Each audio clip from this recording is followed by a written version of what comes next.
cutie. You're a cutie, do you know that? You are. Hi.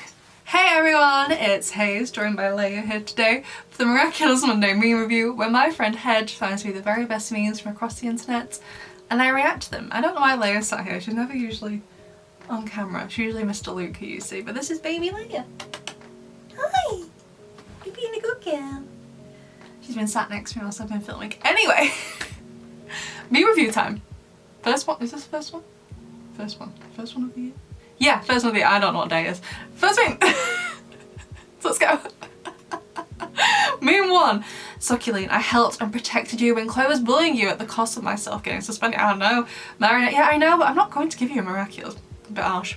Sabrina. I was still Chloe's ally when you gave me Miraculous. I bullied you and many of my classmates and still haven't done anything to redeem myself. Marinette. Yeah, I know, but I still gave you a Miraculous. After all, you who bullied me, it was more worth to get a Miraculous than my friend who sacrificed herself for me. It makes so much sense. Don't get me wrong, I love Sabrina now, and I knew all along she's being manipulated, but like, she could be pretty mean. I'm just like, okay. And?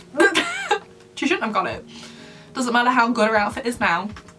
It's an amazing outfit, the new Dog Miraculous outfit, but yeah, no, should never have happened. I think we all know that, even if you don't want to admit it.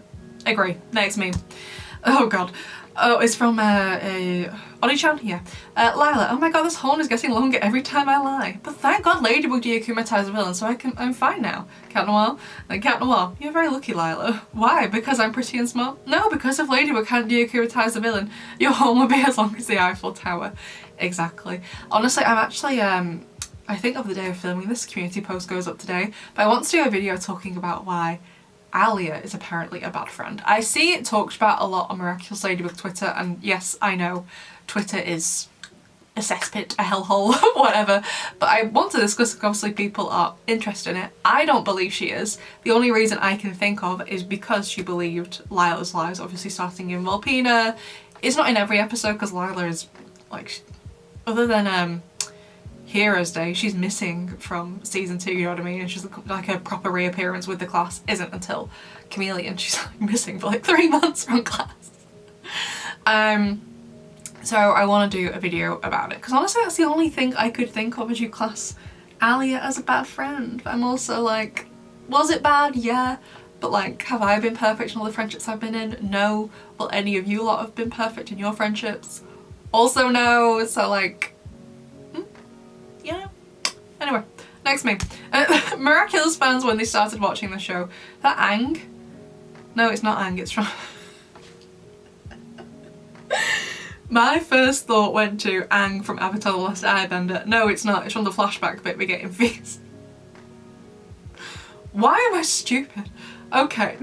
So Miraculous fans when they started watching the show. Fans when Adrian and Marinette dated. Fans when Adrian finds out the truth about his father. Fans when Adrian and Marinette finally do the reveal and marry. I mean, I feel like they might do the reveal and then several years later get married. I think the reveal will happen when they are still children. And I think honestly at the stage Adrian's gonna be mad about it and they might break up or whatever, but you know, it's just because... Honestly, I think with all the fake outs we've had, and just personally, feel free to disagree, but personally I'm like completely over having a really sweet reveal. I'm like, no. I want the reveal to happen and I want maybe Marinette to be kind of shocked, like, oh my god, I had no idea it was Adrian.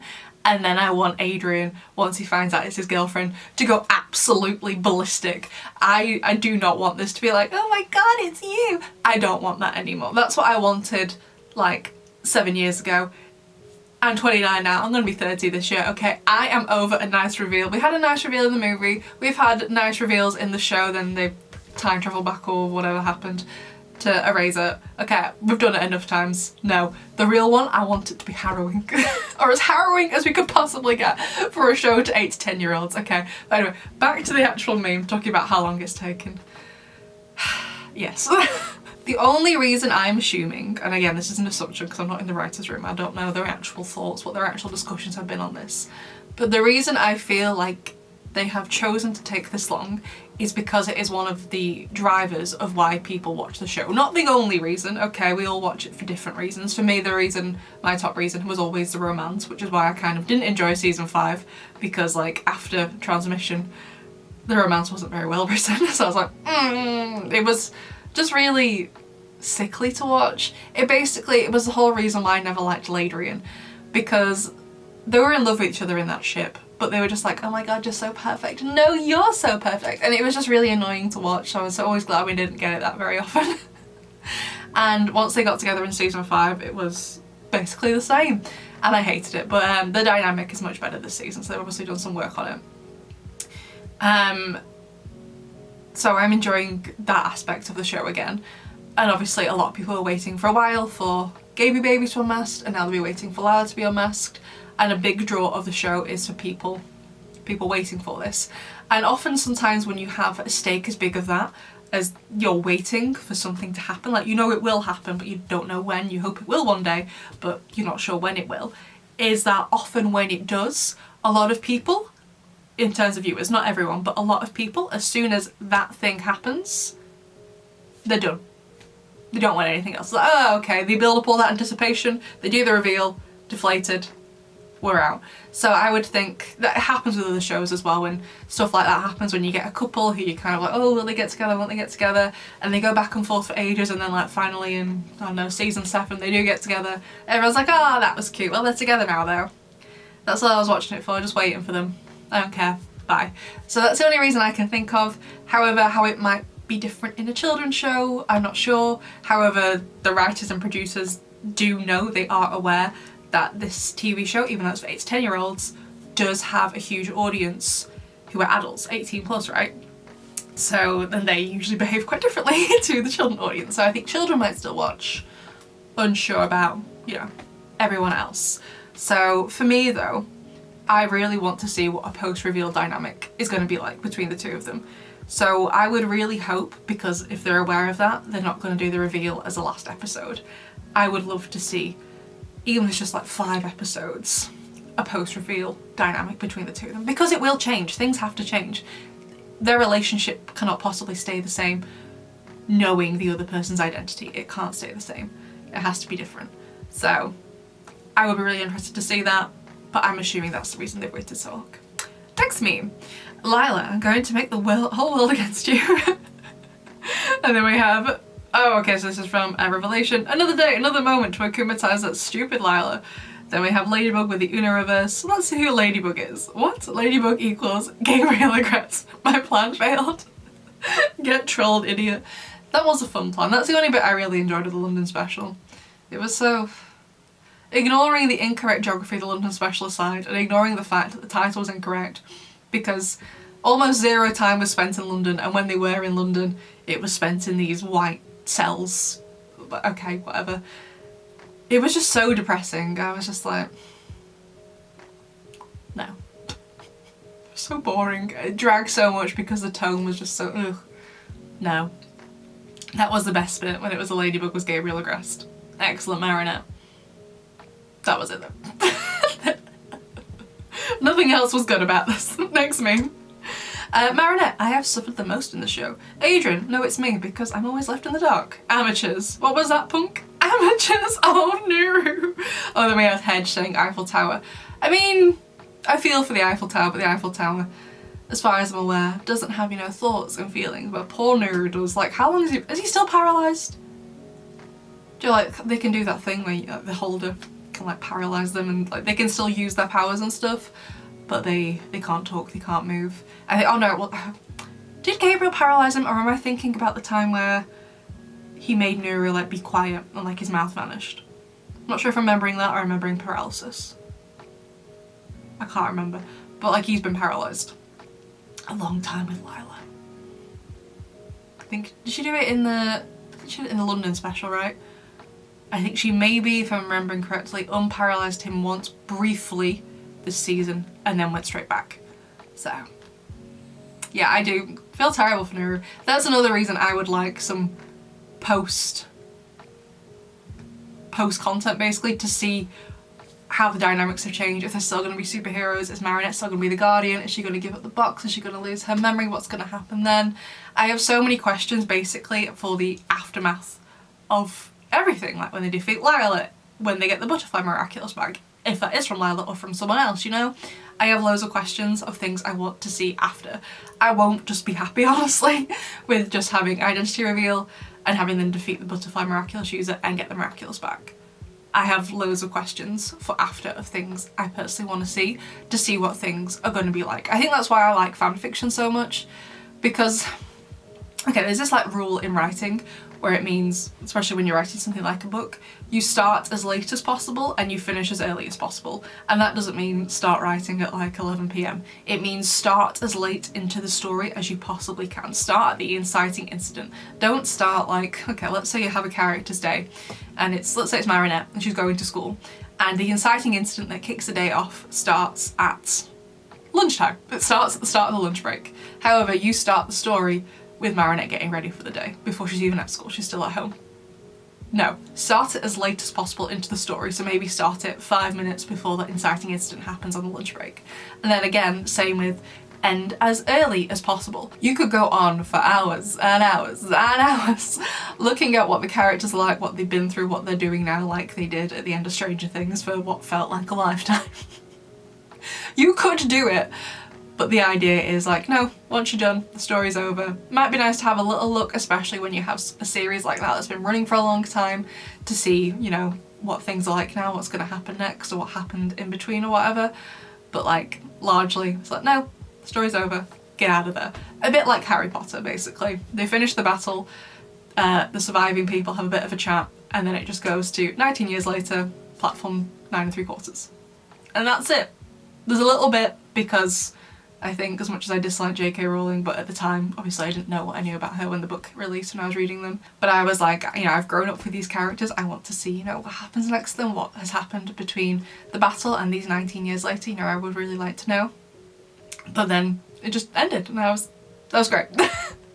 So, whilst I do respect that rule of storytelling and fully agree with it, sometimes I do think you need like a little bit extra for a series that's been going on for as long as Miraculous has at this point.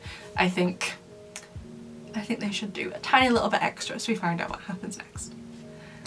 Next meme. Chloe, you are a bad person, but you're not evil. You're just very broken. Seek urgent help. A creature's been abused. Then you have Gaby Baby and Tomaway. You guys are definitely evil, but I understand you to an extent. Yeah, I get them. I always admire a villain who has a good motivation, even if I don't agree with them. But at least I understand where they're coming from. Then we have Chrissy Pop. You are very evil, but maybe there is a reason you became this way. I would like to know, because at the minute she's just like, yeah, I'm evil. Like, Gabriel had a great motivation, but Lila's just like, And then we have Colt. Yeah, bro, you had to go. Yeah, no excusing what Colt did. I don't make it any secret that I don't like Felix, but I do think abusing your son with the amok was absolutely disgusting. No, hated him, although I would like to see, just for my own morbid curiosity, I would love to see Colt's full Peacock Miraculous costume. Like, did he indeed have a cowboy hat in it? I need to know for research purposes, thank you. But anyway, yeah, back to Lila. Well, I was about to say back to Lila, also back to Tomaway. All of us understood Gabriel's motivation and I got where he was coming from 110%. Tomaway, I'm not entirely sure what she wants yet. It's clear she does want something, but I don't know what it is. And again, Chrissy Pop, I'm assuming she also wants something, but again, I don't know what it is. So whatever it is, they better be really good motivations. I remember once it was revealed that obviously Lila was going to be the next Butterfly Miraculous holder, I was seeing all these discussions in my comment section, and one person was like, oh, well, Lila has the Butterfly Miraculous because, you know, she hates Marinette. That's her motivation. And I'm like, I'm sorry, that's just not good enough. You hate one person, so you're doing all of this, and Marinette might not even be involved? No, absolutely not. Next meme. So this is from Twitter. Breaking! The first story arc of Miraculous Ladybug Tales of Cat Noir has officially ended. One Piece for French people. I have never seen One Piece, but I do know it is very, very, very, very long. So, yeah, that would check out. To be fair, I feel like from what I hear about One Piece, it has quite a lot of episodes and they come out very regularly. The first story arc of Miraculous would have been over much sooner had things come out more regularly, if that makes sense. Next me. So we have a Tokyo World Special. So Marinette in Tokyo Special appears throughout the special, shines more than the actual Stellar Force. Yeah, I'd agree with that. Forms bonds with the main characters of the special. Yeah, I'd say so. Then we have Adrian's role in the Tokyo Special. Screen time of 1 minute, a cliffhanger that may or may not continue. Right, first of all, it better, because that was by far the best part of the Tokyo Special. I remember it, so on the day it aired, I was working, so I couldn't film a reaction to it, but I was watching it on the train. I had it, so I was sat there with my phone on my knee, and I usually read on the train going to and from work, but obviously I couldn't because I was watching this and it was also in French, so I was trying to, I'm not fluent in French, but I can get by, so I was trying to translate what I could for myself. There were no subtitles, or it wasn't in English dub, which I know it was supposed to, but for some reason it just didn't have the English dub. I don't know why. So instead I was sat crocheting whilst trying to translate this French cartoon on the train. People were staring at me, don't worry, because I was like going, ooh, I can't hold my reactions. I'm the same when I'm reading. If something's happening, I'm like, oh, like I'll be sat there with my book on my Kindle, I'm like, ooh, ooh, and people are just looking at me like, this is a public place, madam. I have no shame. So I was like, being like, yeah. And then literally my train was about to pull into the station. This scene came on. It was like, so literally it timed it perfectly. I got to my destination as it was ending. So I was stood up, you know, waiting at the doors. You know, so Marinette was like leaving Adrian that little voice note, and then it cuts to him, and I was like, oh, we're cutting to Adrian. I thought we were just gonna end with the voice note, and he's like, let's get this, and then Aeon's there, and then whatever the hand was. And that's all I could think about for the rest of the day at work. I was telling my colleagues they had no idea what I was talking about. They better continue it. Best part of the special. And no, I won't take anyone else's like constructive criticism. Like that was the best part of the special. Hands down. Best part. Honestly though, I do think the special could have been better. I just think possibly, I guess it's because of the nature of Stellar Force, I'm hoping it's going to be improved in the mainline show it's getting, is that there's just too many characters to introduce. And I know they only focused on really like, I think maybe 5 people from the Stellar Force, but it was just still too many for what they were trying to do. And I know they had quite a lot of characters in the New York special, but they just pulled it off so much better. So yeah, it just wasn't done well enough, unfortunately, in the Stellar Force special. So the final meme for the meme review is the meme reviewer viewer submission meme, which there are instructions on the screen, but basically there's a link to my Discord server, which is linked down below. If you haven't joined it yet, you totally should, because it's a fun time. But basically, you don't have to submit memes if you join the Discord server, but if you would like to, you have to make the meme yourself. It can't just be one you found. We have a different channel for that. Make the meme yourself, people vote on it, and the one with the most votes gets picked for the meme review. So this month's winner is Pythagoras 1898. So how to respond to your crush not liking you back. So 1, become gay, which is Nathaniel having a crush on Marinette and then becoming gay. 2, leave the country like Luca. 3, have a violent crash out. I mean, is the reason why Zoe's becoming Fury to do with Marinette? No, I don't think so, but for the sake of the meme, I love it. Anyway, besties, that was it for the meme review for this month. I'd love to know what your favourite meme was, and I will see you in the next one. Bye!